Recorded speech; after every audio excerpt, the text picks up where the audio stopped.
Shqipëria vjen të përballet me një trashëgimi të rëndë të kimikateve të rrezikshme dhe metaleve të rënda të depozituara për dekada në zona industriale, minerare dhe bujqësore, Elbasani dhe kompleksi metalurgjik, përmendet si një ndër zonat më problematike, ku janë depozituar mbetje të ndryshme të cilat kanë ndotur ndjeshëm cilësinë e ajrit, ujrave dhe sipërfaqen toksore. Liliana Dedja, banore e kësaj zone që prej vitit 1997, rrëfen se prej afro 3 dekadash është detyruar të bashkëtoj me ndotjen e rëndë industriale dhe kërcënimin e vazhdueshëm për jetën. Gjatë këtyre viteve, shumë banor kanë humbur jetën nga sëmundje të rënda, kryesisht tumore, ndërsa sot edhe fëmijët janë të prekur nga e njëjta fatkeqësi. Ne po bëjmë që në vitin 97 që kemi ardhur këtu, do thënë pothuajse afërsisht 30 vjet. Erdhëm për një jetë më të mirë, do thënë duke pas rrugën afër apo do thënë për kushte më të mira. Dhe ajo që hasëm këtu është ndotja e madhe e ajrit. Sa vjen, do thënë ka qenë më përpara, po është mbyll Oxhaku i madh, ai kishte ndotjen më të madhe.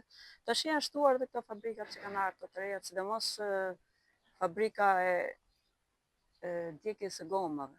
Ajo të çliron një aromë shumë të rëndë, domethënë, edhe krijon një ndotje të madhe të mjedisit të ajrit.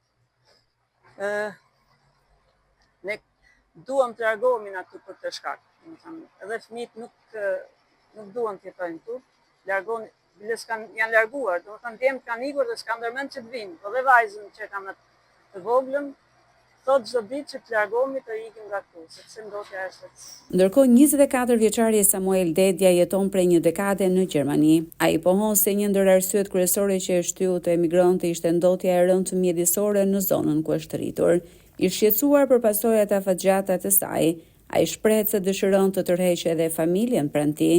Po e shikoj sepse si zonë shumë e ndotur, edhe mendoj se është një nga zonat më të ndotura në gjithë Shqipërinë.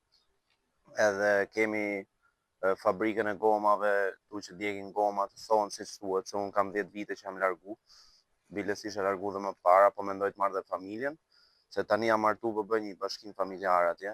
Më shumë ndikon dhe kjo që të marrë familjen nga këtu, se dhe këto janë mërzit, edhe kemi ngju shumë që vdesin njerëz nga kanceri, nga tymi që vinë.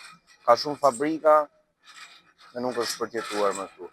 Ekspertët paralajmërojnë se këto pika përfaqësojnë një rrezik të vazhdueshëm për shëndetin dhe sigurinë mjedisore, ndërsa kërkojnë ndërhyrje të menjëhershme institucionale.